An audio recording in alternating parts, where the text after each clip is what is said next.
In the summer of 1858, a 36-year-old journalist, farmer, and largely self-educated man submitted a design for a new public park in the middle of Manhattan.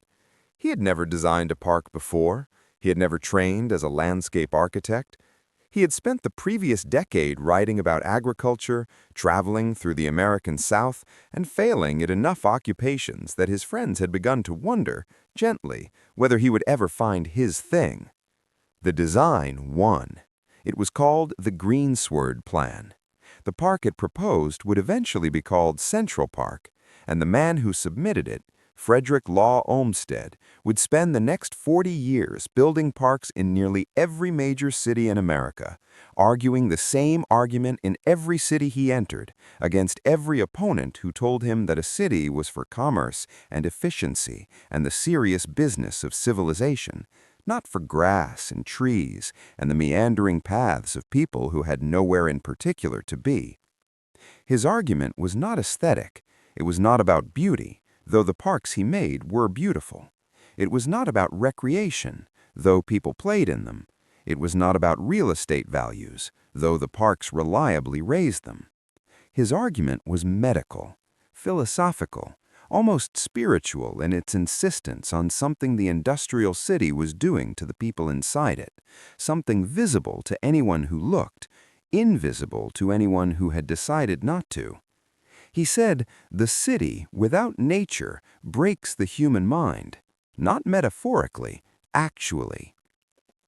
The unrelenting stimulation of the urban environment, the noise, the density, the constant demand on the attention, produces a specific, documentable exhaustion that accumulates without the person noticing, that depletes the capacity for thought and feeling and connection, and that nature, specifically, quietly, reliably restores. He called it the restorative influence. He built it into every park he designed, and what he understood about the human need for natural beauty in 1858, before neuroscience had a language for it, before attention restoration theory had a name, is what the research has spent the last 50 years confirming. There is a tiredness that most people who live and work in cities carry, and that they have learned, for the most part, to call something else. Not illness, not depression, not the fatigue of overwork, though overwork may be part of it. The specific, cumulative, low-grade exhaustion of a nervous system that has been for hours and days and years overstimulated, that has been asked to process continuously the volume and speed and variety of input that the modern urban environment generates as a matter of course. The screens, the notifications, the traffic, the voices, the decisions, the visual noise of a landscape designed entirely around function and not at all around the restorative needs of the animal that has to live inside it. We have adapted to this. We are good at it. We have built entire industries, productivity tools, focus apps, mindfulness subscriptions, biohacking regimens around the problem of a nervous system that cannot reliably find its way back to rest. We have pathologized attention, monetized stillness, and built retreats to provide, at considerable expense and on a schedule, the thing that Olmsted believed should be free, available, woven into the fabric of the city itself, as fundamental to the design of a livable urban environment as roads and sewers. He was not naive about cities. He loved them. He believed in density, in proximity, in the extraordinary creativity that happens when large numbers of different people live close enough together to collide. He did not want to replace the city with the countryside. He wanted to repair the city, to give back to the people inside it the one thing that the industrial urban environment, in its single-minded focus on efficiency, had removed: the experience of nature. Not the wilderness, not the sublime, the quiet, available, entirely ordinary experience of a path through trees, a meadow in afternoon light, water moving over stone, the specific sensory environment that the human nervous system had been calibrated by millions of years of evolution to find, and in finding, to restore itself. Frederick Law Olmsted was born in Hartford, Connecticut, the son of a prosperous dry goods merchant who had the means and the inclination to give his children an education in the broadest sense, which, for young Frederick, included extensive travel through the New England countryside and a childhood spent outdoors in the specific, formative way that the 19th century made possible before it made it rare. He tried many things. He studied engineering briefly. He tried farming on Staten Island, which he approached with the same systematic intelligence he would later bring to landscape design, but which did not ultimately produce a living. He traveled through England and was struck deeply in a way that would not leave him by the English landscape gardens, not the formal French gardens of the continent with their geometries and their control, the English tradition of the naturalistic park, Capability Brown's rolling meadows, his ha-has and clumps of trees, the designed landscape that looked, to the eye, as if nature had simply arranged itself that way. He understood immediately what it was doing.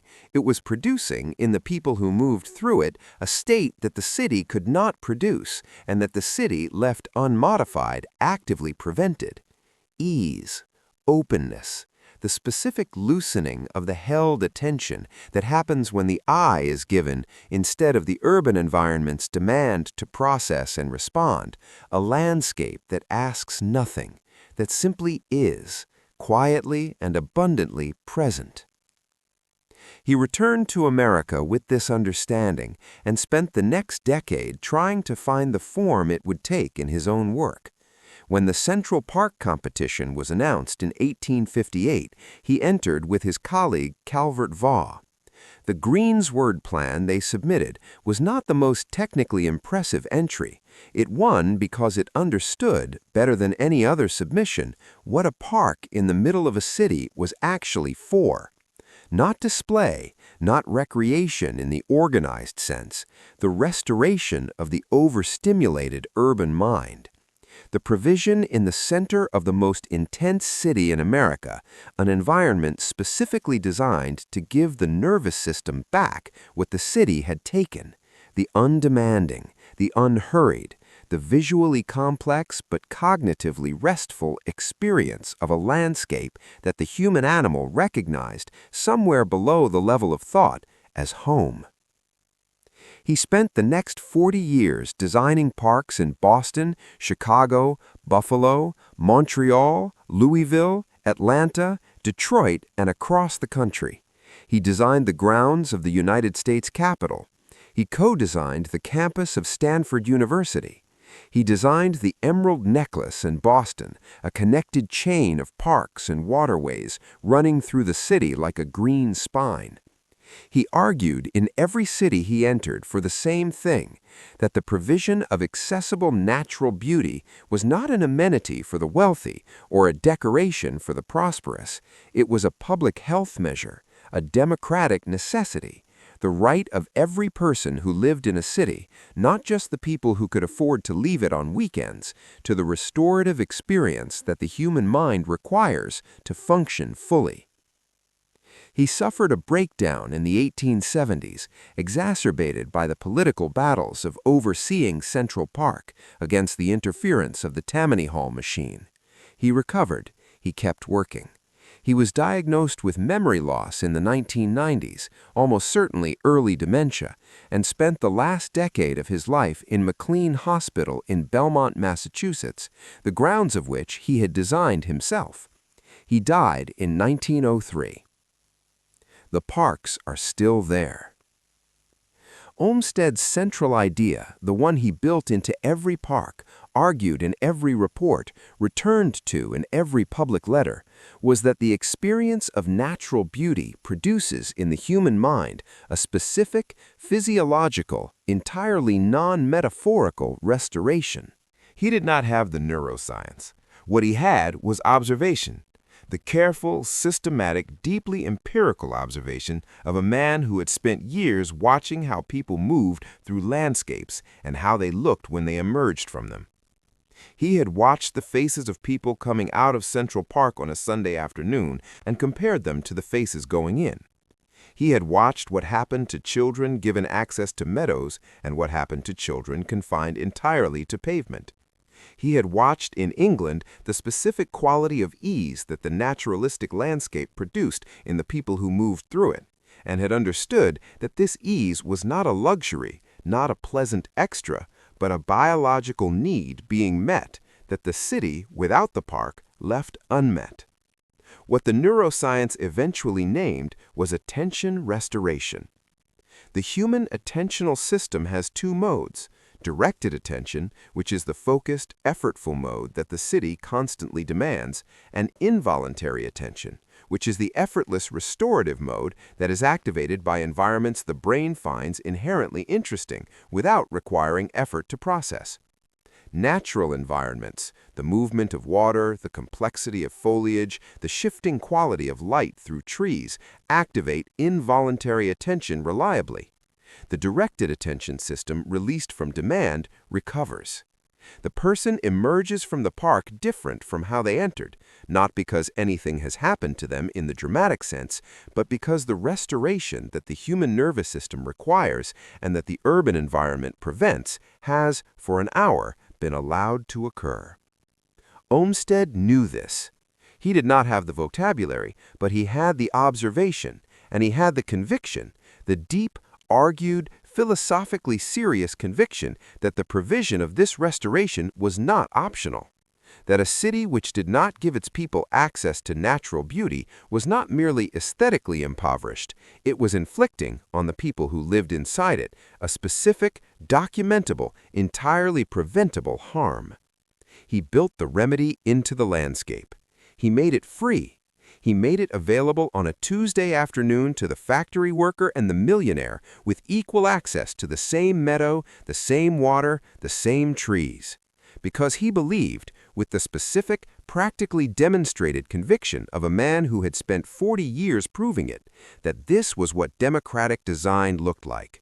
Not the same schools or the same houses or the same wages, the same sky, the same grass, the same restorative encounter with the natural world that the human animal had been calibrated by millions of years of evolution to need, and that the industrial city, in its magnificent and merciless efficiency, had taken away.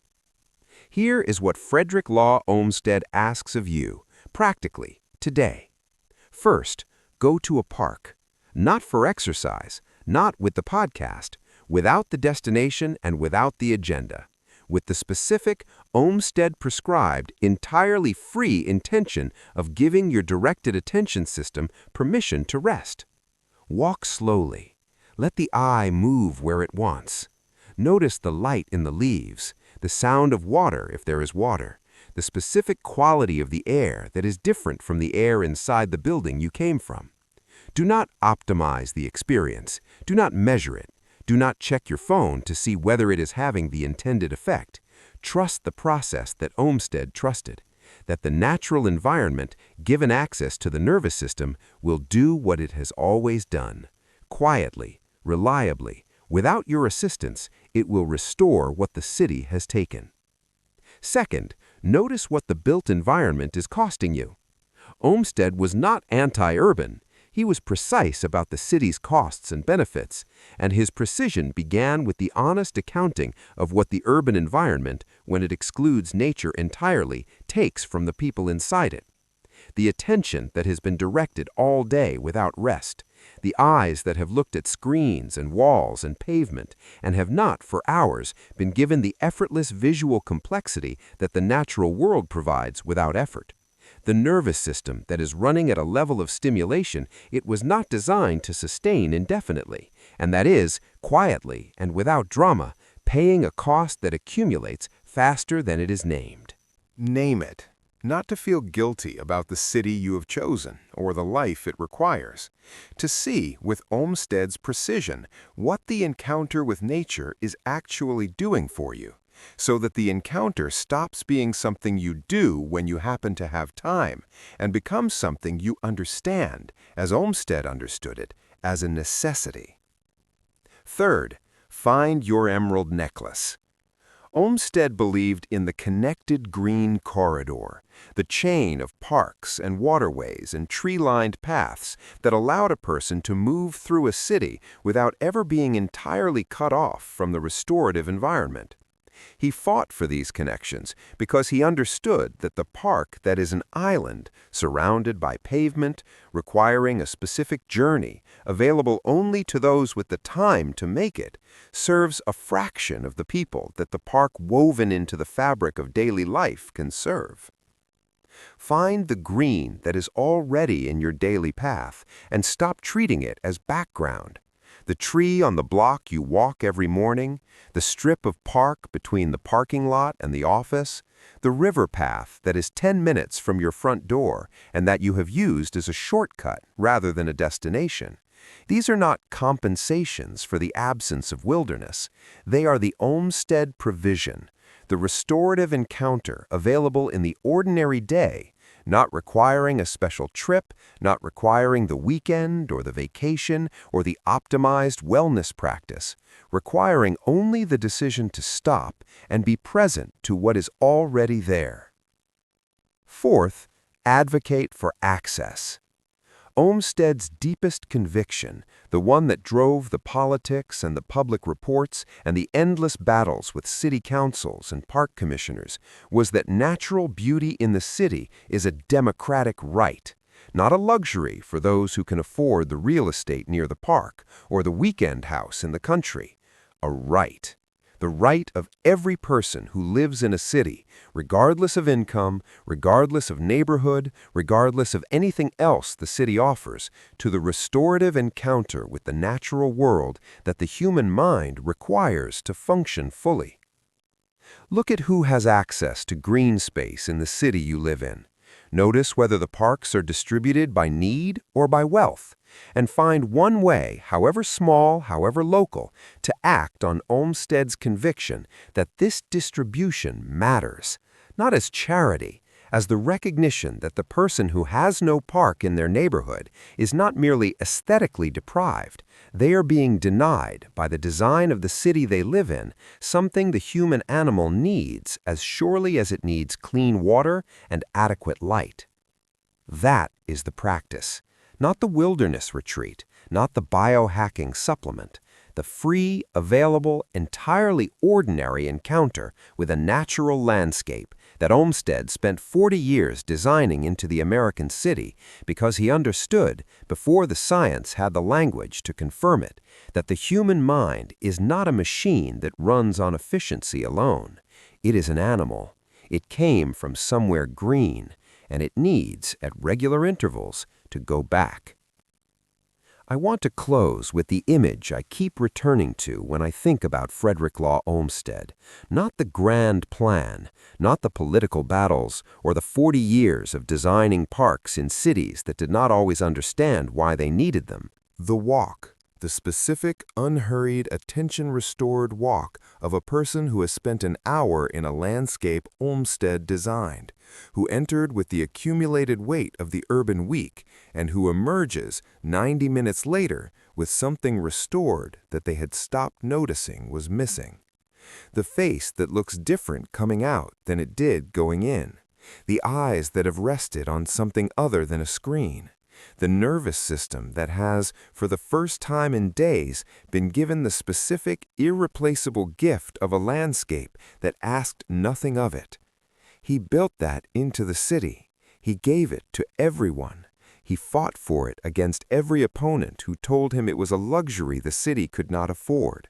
And he fought with the specific, patient, thoroughly documented conviction of a man who had seen, with his own eyes, what happened to people when they walked into his parks and what happened to them when they walked back out. He knew what he was building, not a garden, not a recreation ground, a restoration, a democratic provision of the one thing the industrial city had taken away, and that the human animal, in its depths, had never stopped needing. The parks are still there. The trees he planted are larger than he imagined they would be. And the walk, the slow, unhurried, nowhere in particular walk through a landscape that asks nothing and restores everything, is still free.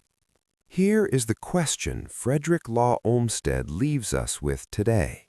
Not from the design office, not from the park commission or the political battles, from the meadow, from the specific, ordinary, entirely available Tuesday afternoon in the park that he designed so that you would have it, and that you keep not quite finding the time for.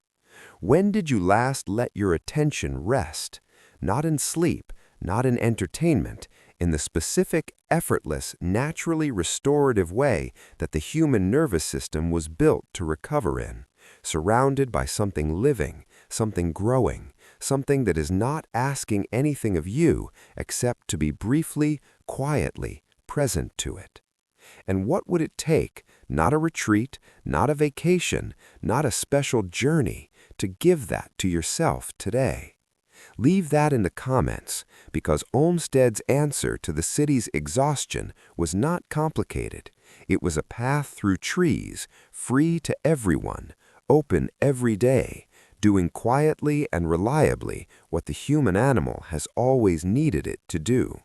And the question of whether you use what he built, whether you accept what he fought to give you, is yours alone to answer. I'll see you in the next one.